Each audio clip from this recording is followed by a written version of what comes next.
Hello, everyone. I'm Jim Garrison. I want to welcome you to this session on Humanity Rising as we explore high-trituration homeopathy, a revolutionary new approach to homeopathic healing. Before we dive into that domain, I want to just take a few moments to add a couple of notes to my remarks yesterday, seeking to understand the election of Donald Trump. There's been a lot of commentary over the last 48, now 72 hours, and every conceivable explanation has been offered for the collapse of the Democratic vote and the surge for Donald Trump. I don't want to add to that, although I believe that the remarks that I made yesterday will stand the test of time and will be useful should the Democrats decide to really look at some of the underlying issues that pertain to their defeat. Today, I just want to make 2 points. One is, as I've been monitoring my psycho-emotional response, I realize that at some deep level, I'm experiencing ontological shock. And I just wanted to bring that emotional component into our overall reflection and contemplation of this election. I believe the ontological shock is at two levels. One, at the magnitude of the Trump victory, which was nationwide, demographic-wide, and incontrovertible. And the other aspect of the ontological shock is my feeling of now foreboding about the future of America. You've probably heard the news that one of the things that's the highest priority is mass deportations, starting on January 20th, the day that Trump is inaugurated. And that anxiety, that angst at the level of my heart, at the level of my viscera, I'm realizing has affected me. Yesterday, toward the end of the day, I felt a little fluish. I felt as if I was numb inside in some way.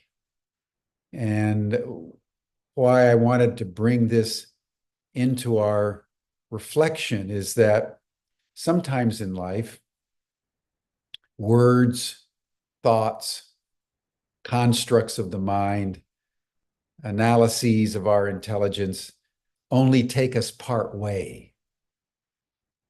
And that the deeper reality is something that we only feel and can't really articulate. And so I wanted to just express my own emotional state as it's unfolding. I'm sure I'll feel better, doctor, as things move forward. And then today, I was assisted in that regard by Linda White, actually, who many of you know. She's the director of our experiencer circles for the New Paradigm Institute and Ubiquity University. One of the great students that we have. She's working on her PhD with Ubiquity, and she sent me a little vignette that I'd like to share. It was about a man that went, a pastor, that went to visit a farmer in the countryside. And he was invited for breakfast by the farmer. And the farmer began his prayer saying, "Dear Lord, I hate buttermilk." The pastor was a little startled, but kept his eyes closed. And then the farmer said, "And I hate lard." And the farmer kind of opened one eye and was wondering what was going on. And then the farmer said, "And I don't like refined flour either." And at this point, the pastor was getting alarmed at the prayer that was unfolding around the table. And then the farmer said, "But Lord, when you mix buttermilk and lard and flour, you get biscuits. And I like biscuits. And sometimes, Lord, we don't understand the different pieces of our lives. But when they're all mixed together, they produce something delicious." When I read that little vignette, I realized that my heart was beginning to find its way again. And that as one looks back over one's life, as one looks back over history, time and again, events unfold. And it's the premature analysis and conclusion that actually causes us most of our unease. And if we simply have the capacity, the faith, the hope, the love in the life process itself, the things will unfold in ways that we can't imagine, but in a direction that will be deeply redemptive. So it seems at this moment that the Pluto return for the United States is now coming to a nadir point of shadow. But that is not going to be the end of the matter. Just last night, Indivisible, one of the very politically active civic action groups in the United States, convened a call with several hundred organizations to begin the pathway toward the light. So I just wanted to share those few reflections with you as we all grapple with historical reality within the confines of our own souls and our own communities, and offer the prayer and offer the hope that whatever this elixir will be, it will be to our added strength. It will be to the deepening of our fortitude, and that ultimately it will lead to a world worthy of our children under the seventh generation. So thank you, everyone. I want to now turn to the domain of homeopathy, and I want to introduce a man that I recently met and was so fascinated by what he was saying about homeopathy. As someone who's used homeopathy, for over 50 years, and Claire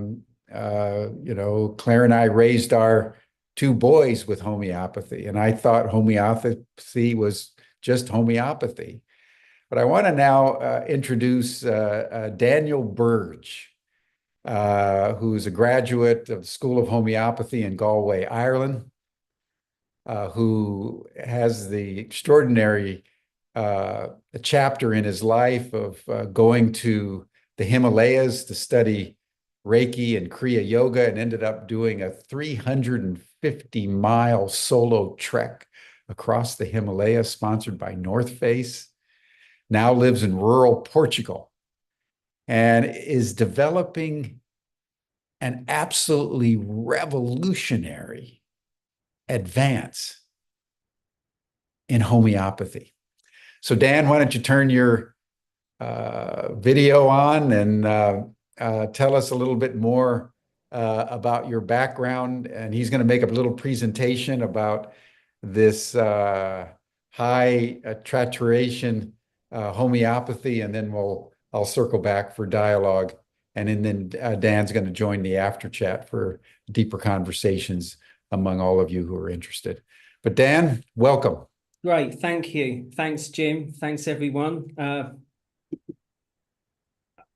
you know, I've not got a prepared script here. I've got some informative documents around me, but I do want to say, as a healer, how important it is to locate ourselves. It's absolutely crucial. If we don't know who we are and where we are, we won't know where our clients are and where they need to be and how we need to move them into a realm of freedom and liberation. So I just want to start with that. And my orientation is west. To see, you know, I'm looking out across some mountains called the Garduna Mountains in Portugal. They were first named by the Moors who came from North Africa, and they named them Refuge. And because I'm facing west, if you are in the USA, I am oriented in your direction. So yeah, if you're facing east, you're actually facing me. So, and wherever you are in the world, you're really welcome. I don't know how long I'm going to speak for. I've invited Andrew to dialogue with me. I know we're going to have a breakout afterwards, a Zoom meeting. So I'll be joining that. And yeah, I'm just going to start. So I studied homeopathy in Galway, County Galway in Ireland. I had a mentor, Nuala Ising. She was, well, she still is an extraordinary human being. She taught me the ways of homeopathy from a purely experiential way at the beginning. We do things called provings, which means we take a medicine that's not been taken before, that's been potentized using a homeopathic method, and then we start to experience different symptoms. They could be physical, mental, emotional, spiritual. And we actually were doing that from the first weekend, I believe, of my college, which is really unusual. And we really went through the thick of it. Incredibly relevant remedies. We created a mobile phone, broadband radiation, time, as in space time. We made a remedy out of vacuum, which is the void.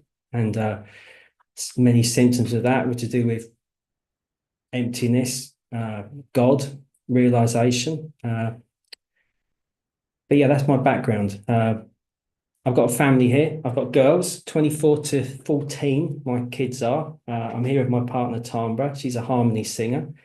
She leads singing groups online and around the world.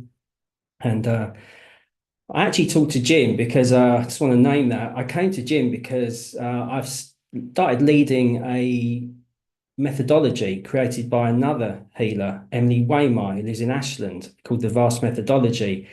And I was going to talk to Jim about that, the possibility of doing some collaboration with Ubiquity. And he said, give me some background on yourself. I started talking about homeopathy. And he said, can you speak about that? So that's why I'm here. I said, sure. So best place to start. I've got numerous different places I can start. But I'm going to talk to what I first spoke to Jim about. And that homeopathy, traditionally, we use a mortar and pestle. See one of these? We've got this is actually a medicine on the go. There's like a powder in there, and there's this, and you grind a remedy. I'm going to share a screen first. and give you an idea of just how relevant this is to all of us. So that is a mortar and pestle. And Jim mentioned about going back, if it's back in time, but in history. And this is one of the oldest tools that humanity has. And that picture there is of a mortar and pestle that is 23,000 years old. So just take that in. I don't want this presentation to be heady. I want you to really just take it in. We've got homeopaths here. We've got people I know are just curious. You can put your pens down. I just want you to feel this in your body, what's happening as I just guide you through it. I'll be responsive and phenomenological, we call it, just responding to the moment. But just look at that image. That's 23,000 years old. That is a tool that was used by our ancestors to prepare all sorts of meals and medicines and such like. And I'll just stop sharing that screen now. And coming back to the present day, this is what I use. This is a porcelain mortar and pestle, and this is how we make remedies. Homeopaths make remedies with these tools. Now, what's high-trituration homeopathy? It's not titration. If there's anyone who's a somatic therapist there, they might wonder what trituration is. What it isn't is titration, which is a way we work with somatic therapies where we might bring a client up to a point of stress and their trauma. It's called titrating. So it's not that, okay? Trituration or trituration, which is what I call it, is a way of creating a medicine from scratch. In traditional homeopathy, if a substance can be diluted, we dilute it and make the medicine.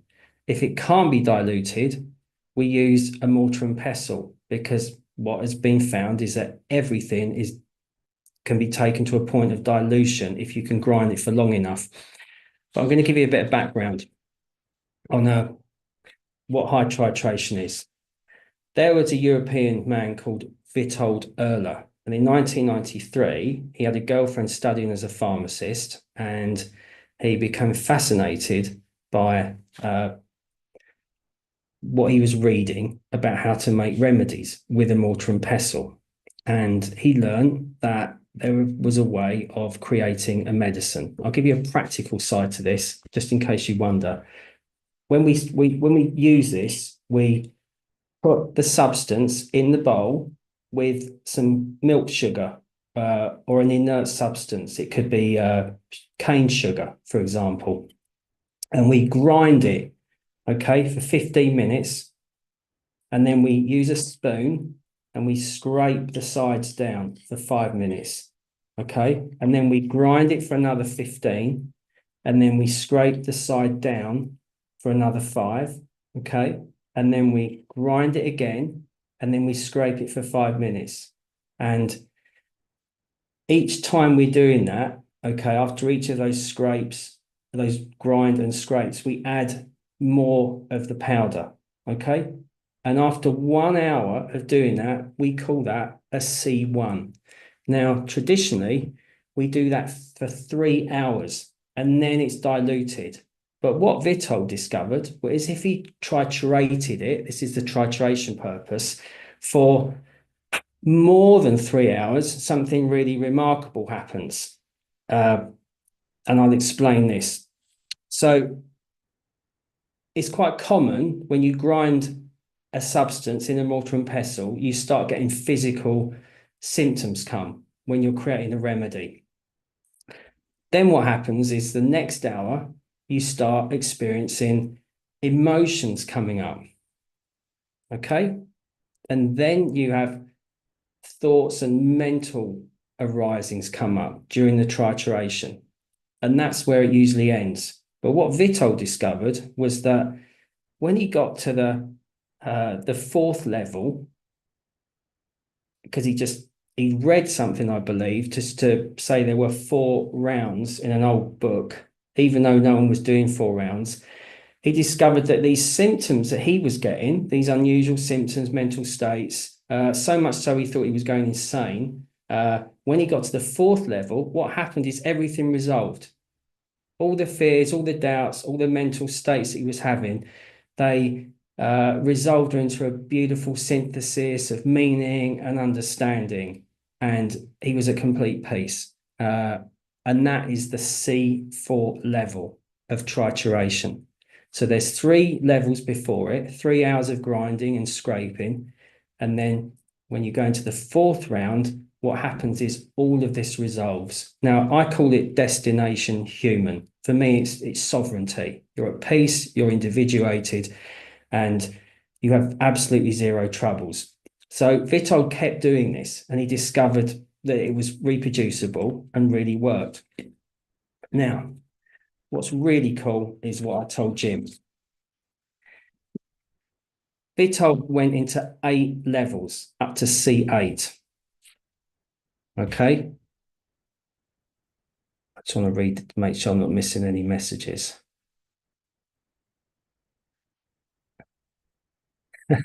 So I've just seen, can you use a quiz in art, or is the connection with our human body mind the utmost importance?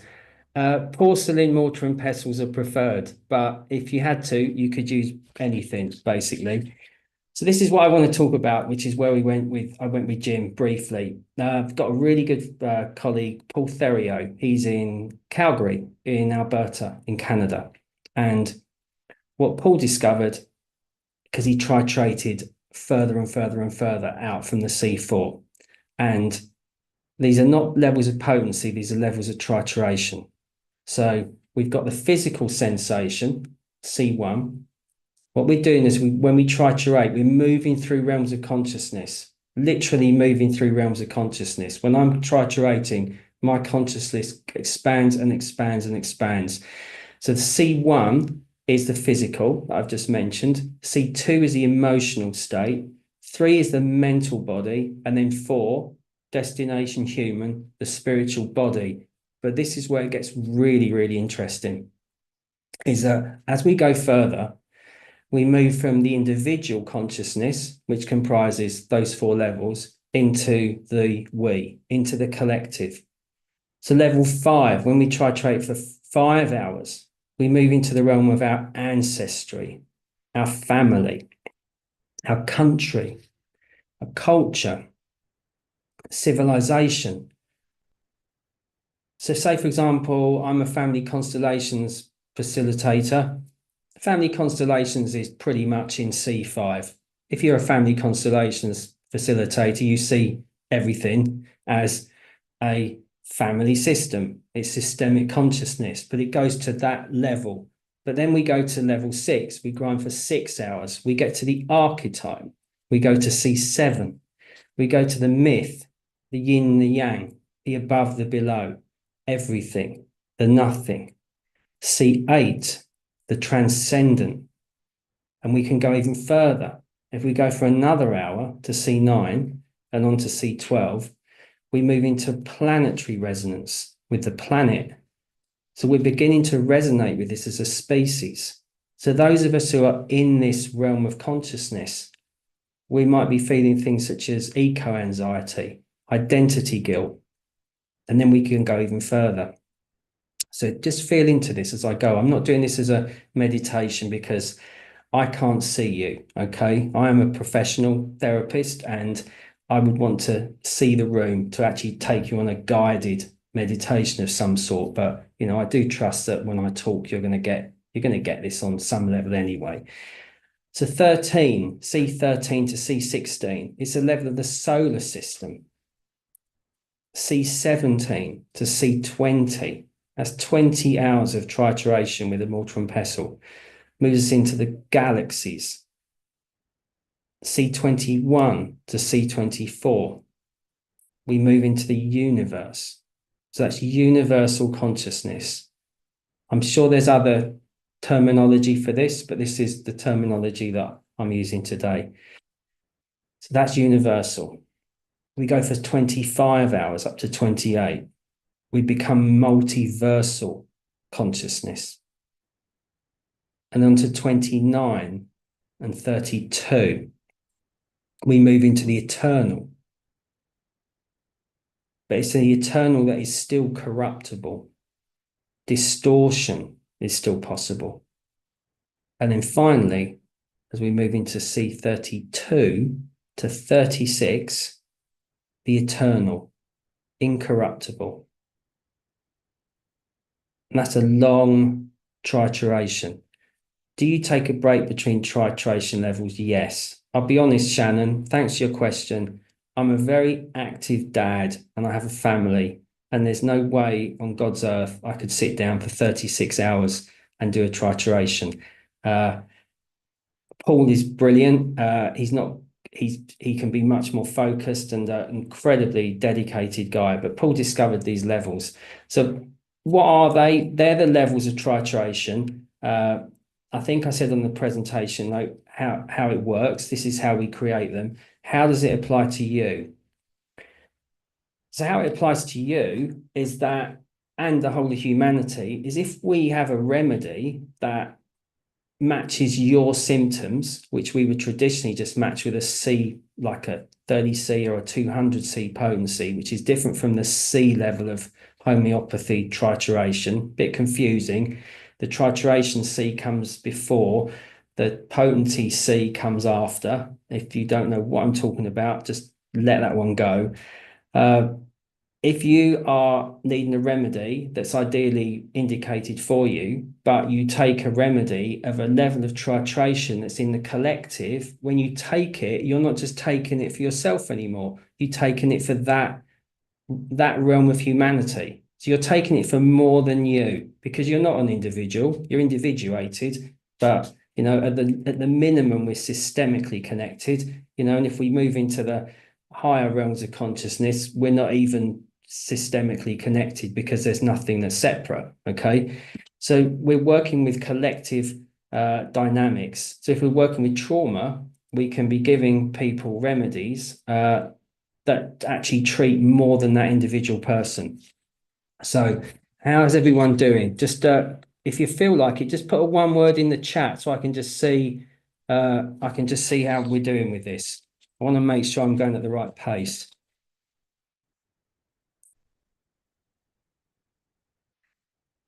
Yeah, I do workshops. I'll get to all that. And I do individual sessions with people as well. But what I want to do now, let me grab this.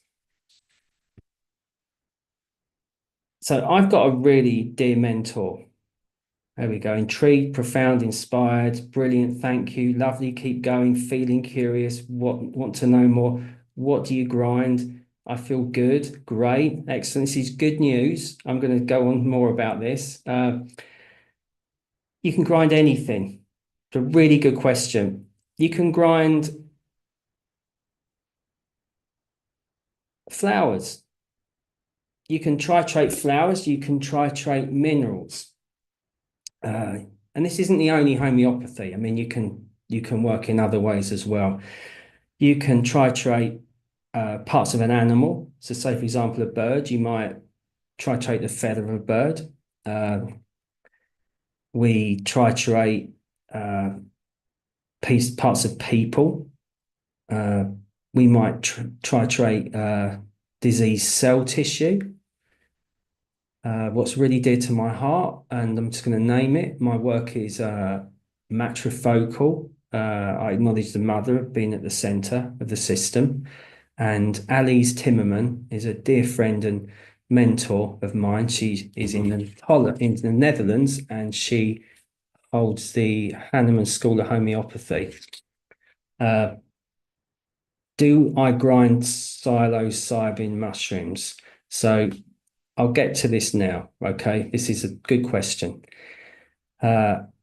Why do we do a trituration?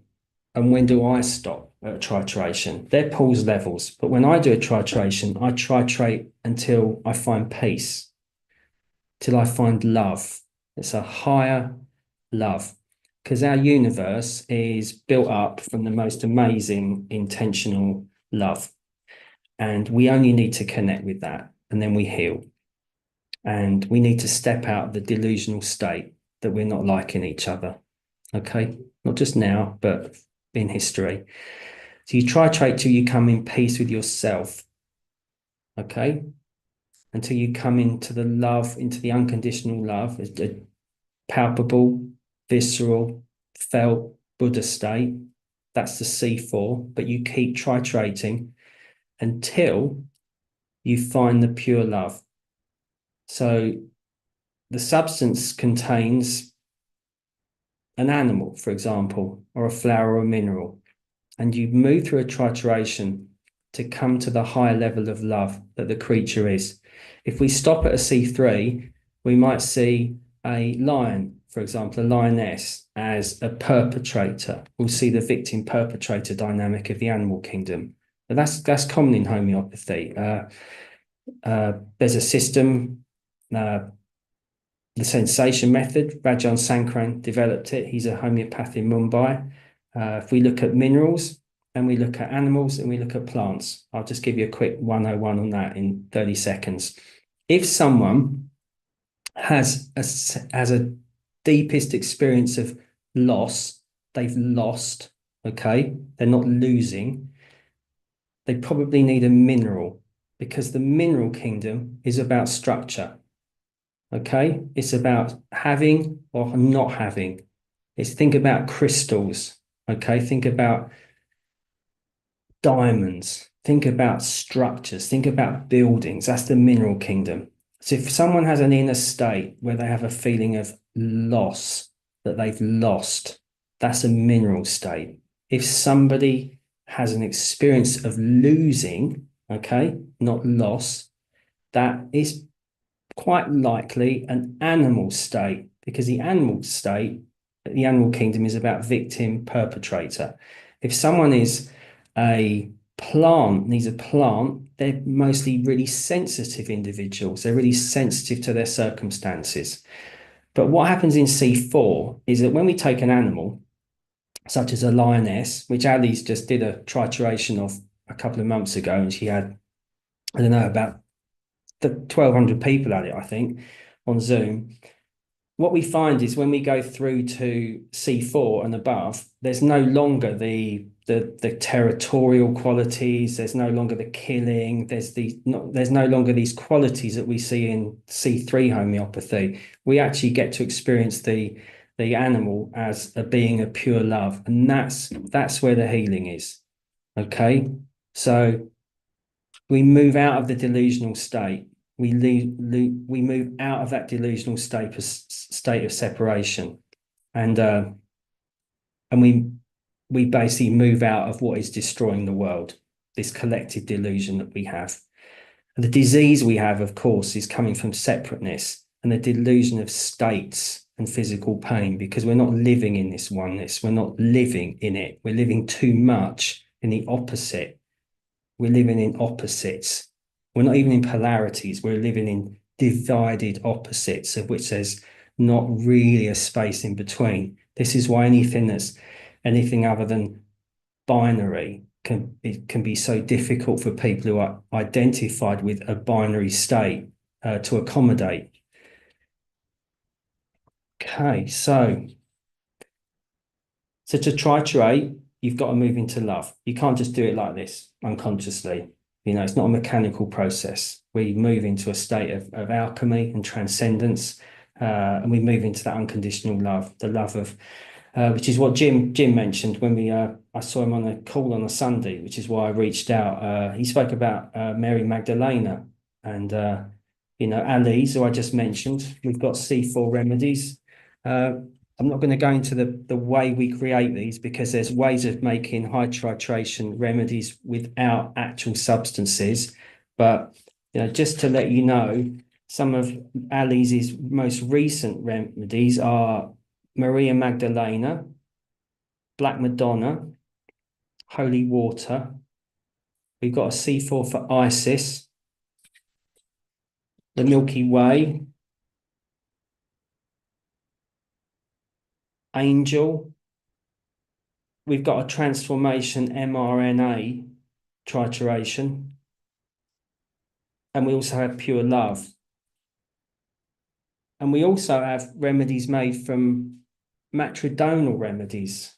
And when I said about the mother being the center, there's a whole set of gifts of the mother that have been triturated, some up to C3, some haven't been triturated because they're dilutable, but others now have been triturated to C4 and above. So the breast milk from a human mother, there's lac humanum. There's also a remedy which is a combination of breast milk given from many different mothers that has been triturated and turned into a remedy. We've got a remedy made from vernix, which is the waxy coating. You know, when a baby's born, it's coated with a waxy coating. That's vernix. We've got a remedy from that. Incredibly good for boundaries and when there's a lack of clear boundaries. Umbilical cord, amniotic fluid, oxytocin. And I've just seen what are the remedies for. In response to that, what I will say is, in my experience of what I've seen with humanity, is the reason we are not all in a default state of ongoing, perpetual, embodied enlightenment is because of early trauma. And most seekers I see are coming from a background of early trauma, multiple traumas possibly, and they're trying to get back to the mother. They're trying to repair that boundary rupture, that mother wound they had. So the remedies that I'm mentioning, like mother's milk, beautiful remedy when there hasn't been a healthy attachment between the mother and the child.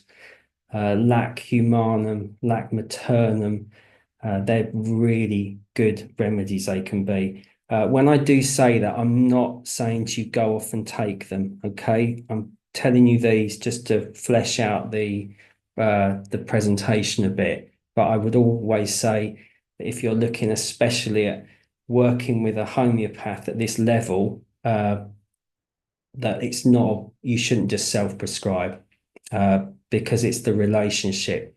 It's actually the attachment that happens between you and the homeopath is also really essential in this process. At least that's what I see. No, there's no slides for me. It's just me. I hope you can see me. I guess you can. Can you see me or am I? Yeah, yeah, great. I just Yeah. wonder if, yeah, great. I just wonder if I still had that slide up. So there's some remedies. I'm going to talk about some remedies that I mentioned on the presentation because they're really super cool and they are coming out and they are being used by thousands and thousands of people.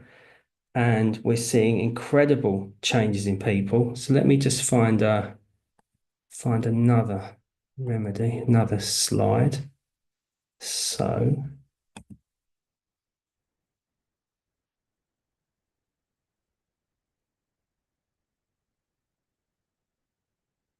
great.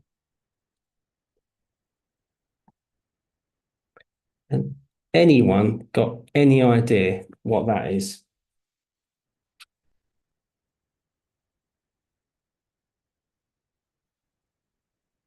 I'm going to tell you. Yeah, Elizabeth, transgenerational trauma, that's exactly what this is about. Individual, collective. And the reason I've got this up on the screen is because this is a image of a bacteria called Streptococcus pyogenes. It's a bacteria responsible for a wide range of diseases such as pharyngitis, scarlet fever, strep throat, acute rheumatic fever. And there's around severe GAS infections per year is about 500,000 people. And just to let you know, I'm inclusive. There is a vaccine under development. Antibiotics remain the way to treat these infections. It is susceptible to penicillin, but often antibiotics are unnecessarily prescribed. But what do we have that's possible through homeopathy. I was in Bali a couple of months ago, and I met an extraordinary medical doctor who's also a homeopath called Andreas Tilch. And Andreas has triturated the Streptococcus pyogenes bacteria up to C5 level. And he's given it to thousands of people. And what we're seeing is it looks to cover the whole of humanity and all intergenerational, transgenerational trauma when it's titrated to this level. And I think what's extraordinary is just think about the fact that we've got a bacteria that is potentially like hundreds of millions of years old. It's been present since bacteria started to diversify. And that is an ancestor of ours. And we're looking at each other for healing ancestral trauma. And that's what I do. I work with ancestral trauma. I work with human systems. But what high-trituration homeopathy brings is a possibility of using our ancestors, such as strep, the bacteria strep, to heal our trauma. And it's working. And we're seeing people move into health. We're seeing people realize that strep is the story of Earth. What comes with it is existential fear, fear of infection. Quite often we've got infections around the throat, fear of being choked. And we take it not just as a one person in the family, many people take it in the family. So you don't just give it to your kid, the child can take it, and the parents take it. And if their parents are alive, their parents can take it, and they take it together. And they're healing from systemic, transgenerational, multi-generational trauma, because the strep bacteria has the answer for healing humanity's trauma. I can't say it's completely the answer, but this is something that Andreas has discovered, and he's incredibly productive, and he's got a fantastic group, and yeah, thousands and thousands of people are taking this, and it just to be honest, it just blows me away. I can't quite comprehend how we can exist without this, and without getting too ranty. When I see, I'm going to read this actually. Let me read this. I cannot believe that this isn't first and foremost and central in everybody's mindset when it comes to healing. You know, we're beyond where we should be. We're not where we should be. You know, we do have some really good modalities. But I'm going to read this. It's a woman called Sophie Strand. Your body is an ancestor. I came across this a few weeks ago. It says here, your body is an ancestor. Your body is an altar to your ancestors. Every one of your cells holds an ancient and anarchic love story. Around 2.7 billion years ago, free living prokaryotes melted into one another to form the mitochondria and organelles of the cells that build your body today.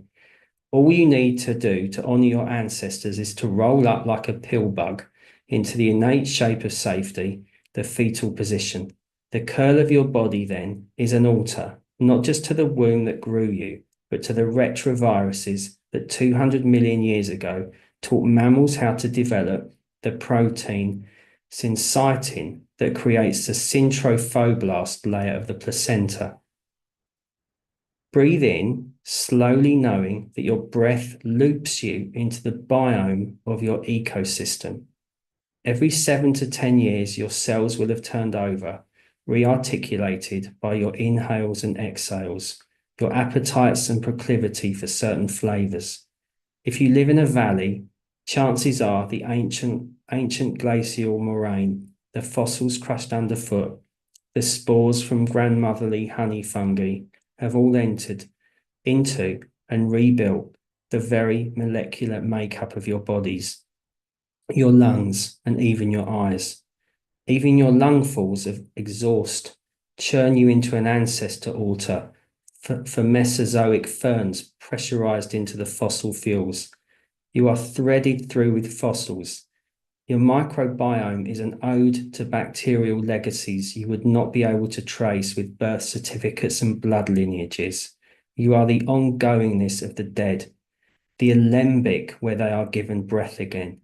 Every decision, every idea, every poem you breathe and live is a resurrection of elements that date back to the birth of the universe itself. Today, I realize that due to the miracle of metabolic recycling, it's possible that my body somehow holds the cells of my great-great-grandmother or your great-great-grandmother, or that I am built from carbon that once intimately orchestrated the flight of a hummingbird or a pterodactyl.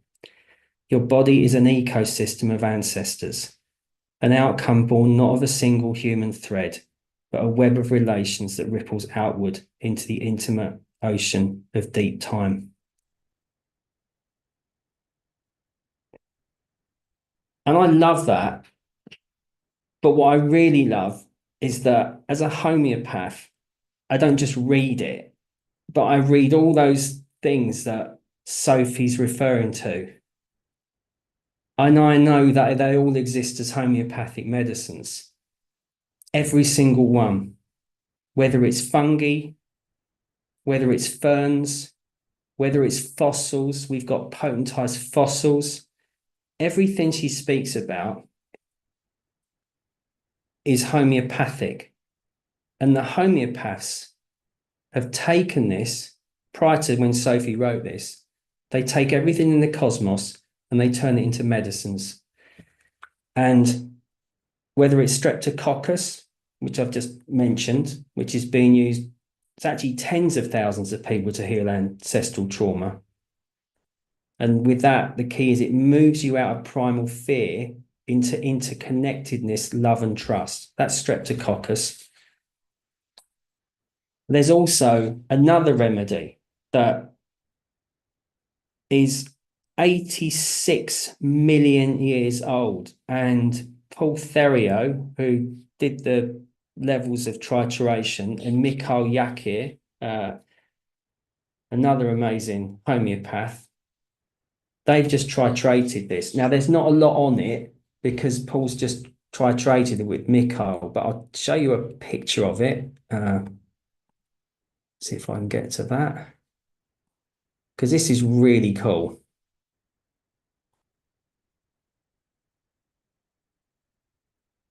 I'm getting really good at this screen sharing, giving myself a big pat on the back. Okay. Yeah, fab. So this is Welwitschia mirabilis.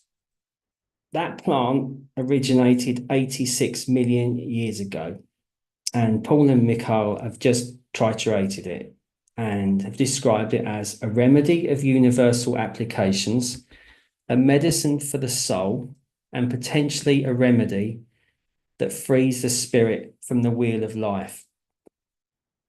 It's a remedy that initiates the natural human death process, which liberates us without effort from the cycle of forced reincarnation. And when I read this, I'm not just reading the natural human death process as this finite thing to the body at the end of our physical life. You know, I see death as, you know, an invitation that's ongoing. You know, I had a great teacher many years ago. He said, you know, welcome to the game of life. The rules are find death before it finds you, you know, and the prize is life itself.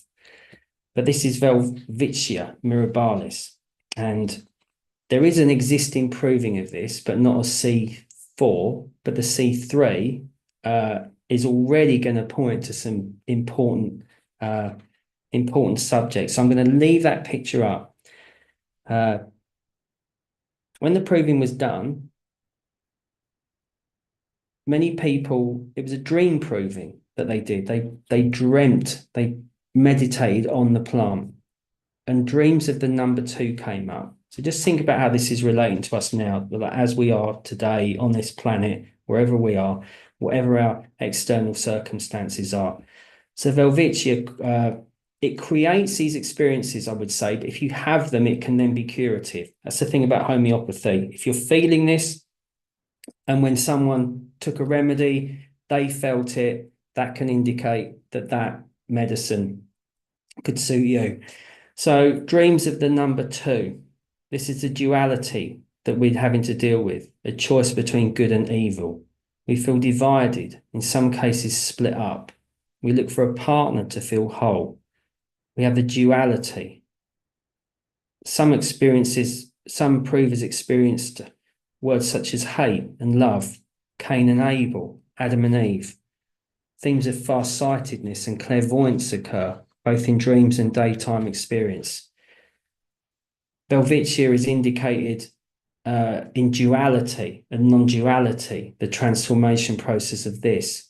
And he's also indicated to be really suitable for highly sensitive people, intuitive, far-sighted, and clairvoyant people. And this plant comes from where the Sand Bushmen live, and they've been shown to possess the most ancient DNA of all humans. They've survived everything. And it's super important that these plants, okay, and Streptococcus, which feels excluded, are the perfect medicines for us right now. They've survived more than humanity has. They've been around longer, way longer than anything else on this planet that's been turned into a medicine. Is there anything else I can say on it? No, I think that's enough. I mean, it just blows me away. There's going to be new information on it. But yeah, I mean, what more can I say other than a remedy of universal applications, medicine for the soul, potentially a remedy that frees the spirit from the wheel of life, initiates the natural human death process, and liberates us without effort from the cycle of forced reincarnation. Now, that's a mic drop moment, if there ever is one.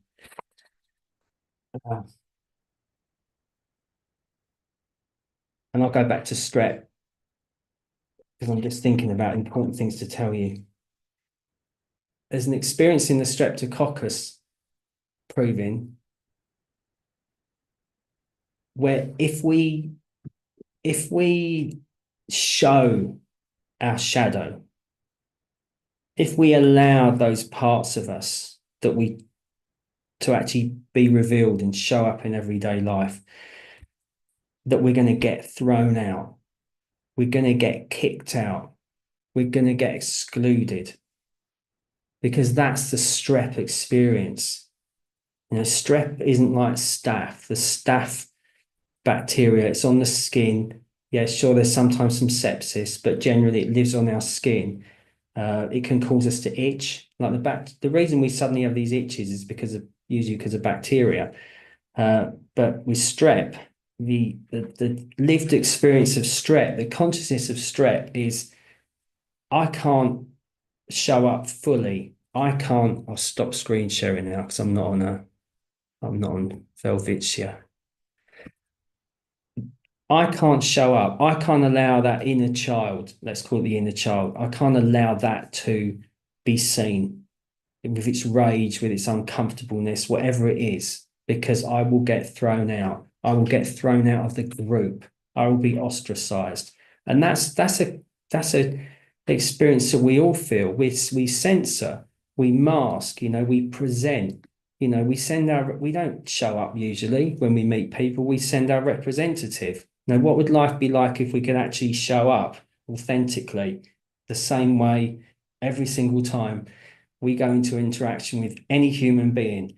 And strep is the cure for that. Strep's the cure to give you the experience that you are really welcome on the planet. Because I have to tell you this, you are really welcome on the planet. You belong. You are as important as anyone who's ever been on this earth, as anyone who's on this earth now, and as anyone who's ever will be. And you intrinsically belong. And if that doesn't feel true, a medicine such as strep could cure that. When you first take it, you might feel exhausted. You might feel tired for a month, but that's because you already feel tired. It's not necessarily bringing up new symptoms. It's asking you to rest. And if you can rest, rest. It might be that you need to ask for help. Many of us don't want to ask for help. We're hardwired not to ask for help and just get on with it. But strep can be a medicine that can actually rearrange the system so that actually people start helping each other. And yes, really, really key. So you can use strep, for example, in a high potency, healing the family systemically. And you could also introduce other remedies at the same time, like lac humanum, mother's milk, which will address other aspects of your pathology or your makeup. And then there's other medicines, like I've said, Velvicia is a possible one. Yeah, that's that. How are we doing? Can I have a word in the chat? I know we're coming up to an hour. Tell me how you're getting on. And you can ask me some questions as well, just here.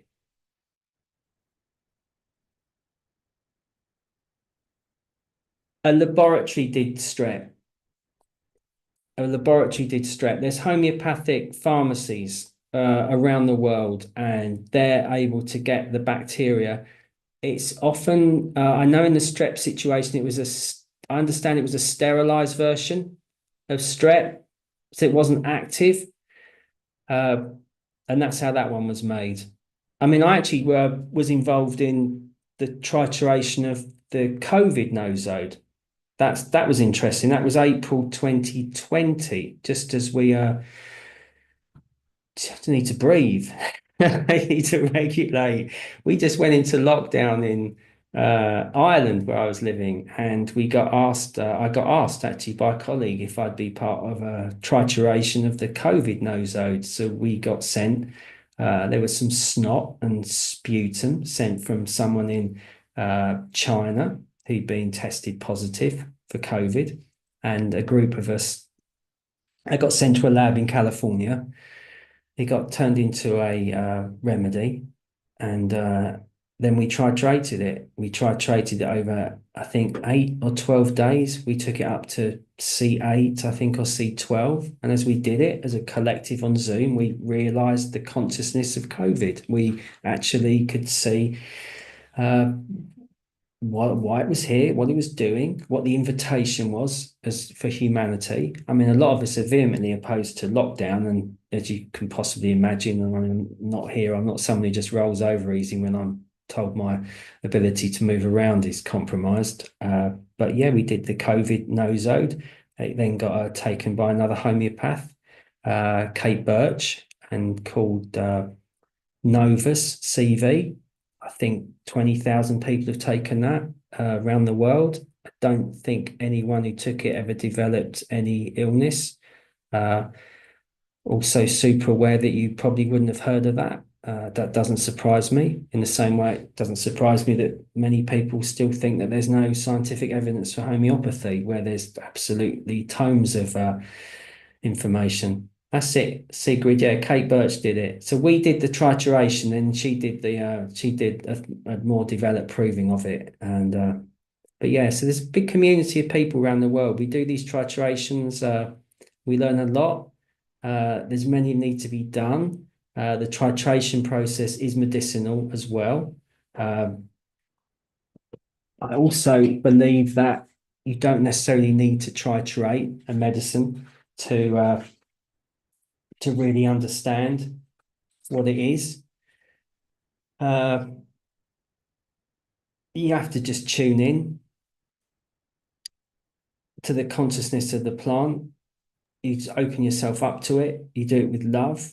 But I do see the trituration process as a really clear initiation into being able to understand the consciousness of a plant, an animal, or a mineral, for example, and turn it into a substance that is the best form to become a medicine.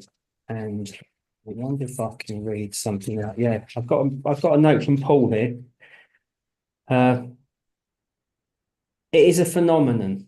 What this is, it's a porcelain vessel, and you grind the medicine, and we move through different states of consciousness from individual, physical into incorruptible love.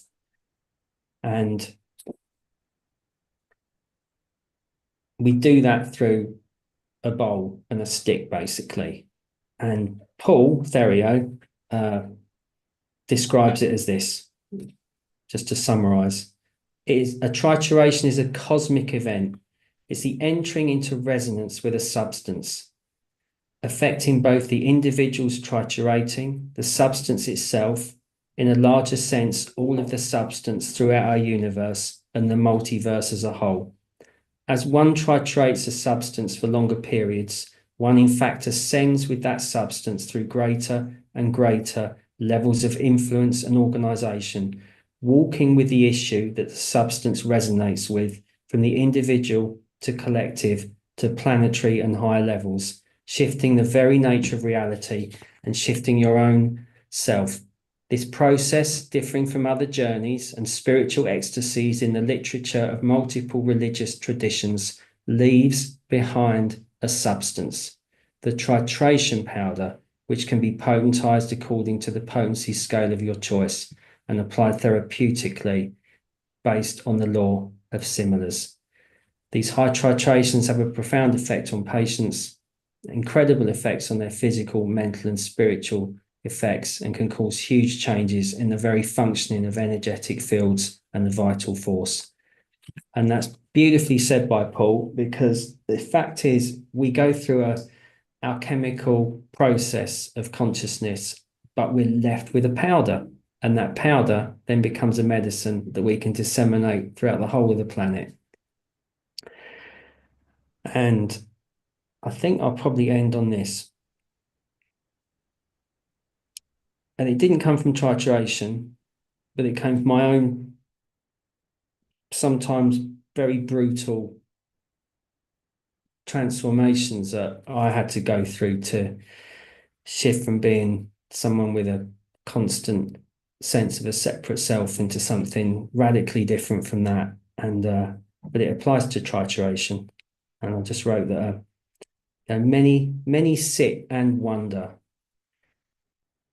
and a few sit in wonder, and fewer still sit as wonder. So whether we're completely liberated and realized on an ongoing basis, or whether we're not, a homeopathic high titration, when experienced firsthand, actually can move us from wondering to being in wonder, and then becoming wonder itself. So I've got some questions here, but Jim's back. That's great. Nice one, Jim. Where should we go from here? Well, why don't we continue with some of the questions? But I wanted to thank you, first of all, for this extraordinary kind of mind-boggling representation, Dan. I mean, I'm still taking in from the first time we talked, and I feel I realize I'm taking it in all over again. It's deepened my sense of the wonder of the universe. Yeah, good. That you can grind and grind and grind for days. You're grinding and grinding and grinding. And the more you grind, the more you dissolve, the more potent it becomes at a greater and greater scale. Yeah, So the smaller it is, the greater the scope, yeah, right? I mean, that's kind of mind-boggling. And well, I have two quick questions before we proceed. One is, when you grind something that long, doesn't it kind of first kind of liquefy and then kind of disappear? How do you How No, do you keep- you've got milk sugar in the bowl.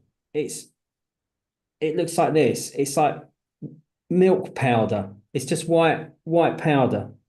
so you mix Add the you add that, yeah. streptococcus or whatever in that Yeah, white powder. you put the sub, you get, say for example, you get a few grams of that powder, and homeopathic pharmacies have it. But I know people who use cane sugar, just raw cane sugar. You divide it up into three amounts, and then the first 15-minute grind, you use 1/3 with the substance, and then you scrape it for 5 minutes, and then you add another third of the powder, and then you carry on for another 15 minutes, scrape it for 5, then you put the last third in, grind it, and then scrape it for 5, all the time losing complete track of time and space. You tend to have to really be rigorous. It's good to have other people there to keep time, because from my experience, you can't possibly track linear time because you move out of it very, very quickly.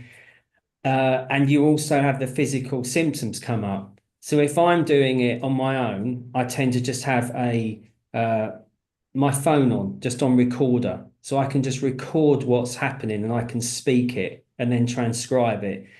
But if there's a group of us doing it, uh, you can have a shared screen, Google Doc. I'm telling you the practicalities. And as you're grinding, the symptoms comes through and you just type it into the screen. And that just builds the body of knowledge quickly. And sometimes you don't get to triturate it. I mean, we were in Bali not so long ago. We wanted to do Bali lotus flower. A local healer got all different colors of the lotus flower, brought them to us. Some of the women homeopaths put them in a bowl and broke them up, and then we're like, we can't grind this. We can't grind this. It's a lotus flower.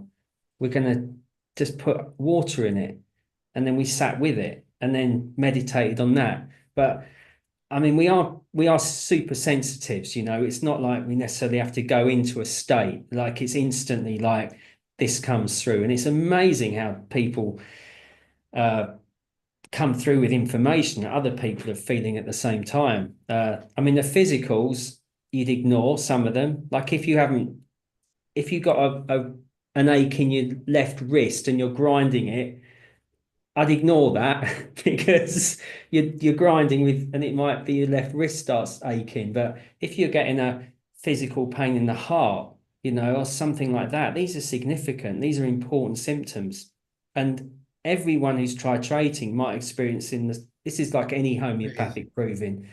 We've been doing these for years. I mean, 200 years. Samuel Hahnemann discovered modern homeopathy and carried on with it. Well, then now where are these high titration remedies available? I mean, do you just have your own stock? Yeah, I And mean, other people do have them. I did reach because you out. certainly can't access it at the pharmacy or sort of online, Yeah, right? I mean, some homeopaths do have them. I mean, there's a apothecary in Europe called Rat's Apothecary that holds them. There's numerous places do have them. One of the beautiful things about titrating remedies is you are making them from scratch. You're literally getting the plant and making it, and then you've got it. It's personal to you. And that does make a difference. If I've made a medicine, I know it intimately. And if someone comes to me and I give them that medicine, there's an incredible connection that's going on there. But many homeopaths triturate their own remedies.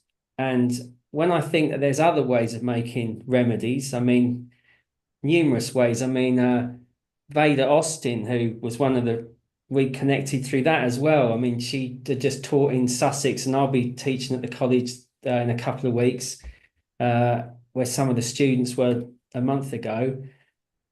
I mean, she knows how to imprint. She's like imprinting something into water. Yeah. Homeopaths do that in the same way. You can write apparently a remedy on a piece of paper and put it under a glass of water and drink it. And that's great, but that's not my preferred way of doing things, but you can, if you're stuck and you want to take aconite, you could write aconite, put it under the water. Really? Yeah, but then there's other things. I mean, if you're at homeopathy, there's a box here. Look, I mean, this one here. Look, see this thing? It's like something out of Doctor Who, isn't it? See that? Uh-huh. And that's a radionics box. I mean, someone gets a medicine, a substance, a dowser with a dowsing pendulum and the medicine, and they can douse a rate of that substance, and it's a sequence of numbers, usually like 4 to 6, and you can dial the numbers into this and press make, and if your pills are in there, it makes the remedy. And Whoa. but I mean, it's really interesting. One really super practical way of describing it, actually, what I've found, because I'm always like, how can I communicate this to people? What's happening? And like, there's a box there with some dials on it, and somehow I can make like plutonium, homeopathic plutonium, and then switch over to making dolphin milk, and then switch over to making golden topaz. But like, what is it that's happening there? And I think it'd be arrogant to say we know exactly what it is, but what I do find is we do objectify our consciousness. We can outsource our consciousness to boxes. We can literally outsource part of our consciousness to a box. And the best, I think, a good way of describing what that's like, and I was testing it on my family the other day. I said, if a light bulb blows in the room, however important it is what you're doing, if the bulb goes, the bulb's gone. It's, oh shit, it's dark, get another light bulb. But if we're looking at something on a computer and the computer suddenly crashes, that's not the same experience as the light bulb going I'll off. say.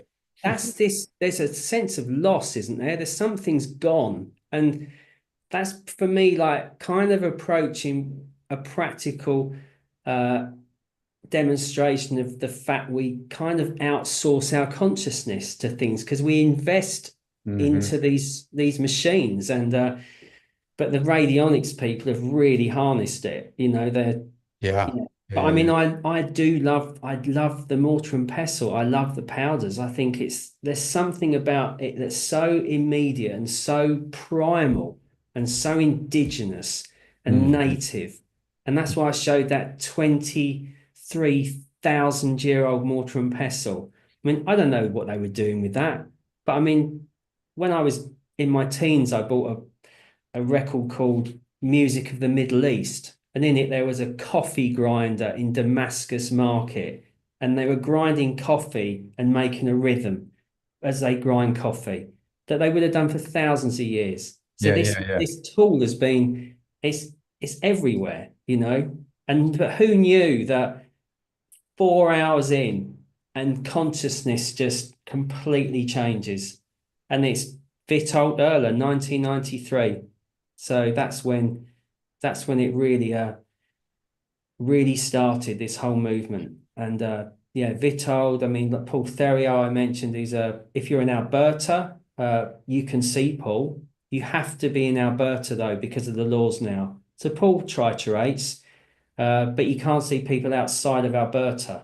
But if anyone here is in Alberta, Canada, they could probably get an appointment with Paul. Uh, and there's other people around the planet who are doing it. Brilliant. Yeah, Alice Timmerman is, to me, she's just amazing though. I mean, yeah, Mary Magdalena, Black Madonna. I mean, she's right there. Huge following. And we were talking last night about this. It's about and triturating till we get back to the love. It's like there's Yeah. always Yeah. pure Yeah. love. Yeah. Yeah. Exactly. She actually said, she didn't know I was talking today. She said, could you tell people this? We've got to try until we get back to the love, the Yeah. amazing, unconditional, intentional love that everything has within it, no matter how we see it. through our biases. It's there. Maybe It's you could make something up, Dan, and then we could slip it into Trump's coffee in the morning. yeah, I A mean, little love potion. yeah, it's incredible, isn't it? I mean, yeah, it's Yeah, complex. It's complex. I mean, the yeah, world, yeah. the world for me is a consensus conceptual overlay. It's not Yeah, actuality. yeah, But I would never want to diminish someone's lived experience within the world because sure, sure. everyone's everyone is an individual facet of Yeah, humanness. We're all living one little facet, whether it's a perpetrator or a victim or sure. whoever. Absolutely. Well, And thank you so much. This has been a wonderful, wonderful session. Now, I want to make sure before we adjourn to the after chat that people have access to your website and how to okay, contact you because you're someone that I think is really worth promoting because I think the information that you've uh, uh, brought to us today, Dan, is really revolutionary, it is, yeah, both in terms of yeah. the understanding of how the cosmos works, but also how accessible healing is uh, from streptococcus to the plant from 89 million years ago. I mean, it's all there and it's all easily accessible. We just have to figure out how to understand the simplicity of nature. Oh, absolutely. We really do. I mean, I didn't even mention in the chat today, but I mentioned you just prior to it. Anyone who's listening, I talk about the matrodonal, the mother remedies, but human semen has been triturated and it bridges the root chakra to the heart chakra. And to me, encourages cooperation in men. It revealed that although the woman is the creative grower of life, the male carries the life light like an Olympic torch through the generations. And I work with young men, and as soon as the young men they discover this, they discover that they're the carriers of the life light, and why they have what they have, and what's but semen is it's like it could be people, and part of the proving at the beginning was people being disgusted, even men, that they were triturating that substance. But what's wonderful is that we've got an epidemic of distortion around sexuality, and yet a triturated human sperm. I mean, it's so obvious, isn't it? It's so obvious that, but put into a when you spiritualize it, you can give it back, and it can heal. Yeah, I don't. I teach. We talk about this. Me and Emily, who I run our program with, like, yeah, I'm a healer and I'm a teacher, but I also like things to be able to be applicable and available. Sure. I'm, so many people are experts on trauma. Tons of people. They all know what it is, how it happens, but how many actually know how to get you out of it, really? And I look at what the experts are doing in their own lives, and quite often it's not actually what they're teaching. But Yeah, exactly. yeah, I mean, yes, uh, if you want to And contact, just put your website in the chat. Uh, yeah. So there's my private, danielburge.ie. yeah. So that is .ie because it's an Irish domain. If there are some discovery calls, but you can just email me. You can always email daniel@danielburge.ie. I don't just do a single prescription. If you do want to work with me, you know, I'm not a homeopath who's you come to and say, "Oh, I've got a headache that's ongoing." I'm someone who wants people to realize themselves at their full potential in this lifetime. And, we work together, and you can contact me. And there are Cool. some discovery calls though. I think I've got some Thursdays this month. I just put a few up. Uh, but yeah, long-term appointments, just contact me. We'll work something out. Happy to talk. If you're interested in the thing that I we're going to talk more about over time, Jim, I co-lead a methodology called VAST that the medium and constellation therapist Emily Waymeyer created. She's from Ashland in Oregon. That's a training for people who are therapists, who want to be therapists. It's a fully mapped pathway to freedom that's been downloaded and developed. We had 2 intakes in 2023, and we're going to have another intake in March next year. That is it's either a one gate, they're gates of consciousness people move through, 5 gates. The first gate is working with their core wound and their nervous system. That's a standalone training. You become a certified trauma trained somatic therapist in a few months from that. And then you can move on to the psyche, individuation. It's moving out of oppression. It's incredible work. I mean, but yeah, check the website out. Then that website's going to be new soon, actually. I'd say the best thing to do always, I do like talking to people and connecting. And dare I say it, everyone says it's not really a discovery call, it's kind of a session. And but yeah, if reach out, I'm here. Thank you, Daniel. Thank you so much for this revelatory session. Daniel's going to join the after chat. And then you receive the link also in your Zoom reminders for today. And so thank you, Daniel. Thank you, Right. everyone. Have a Thanks, good everyone. weekend. We'll see you Great. Monday. Bye for now.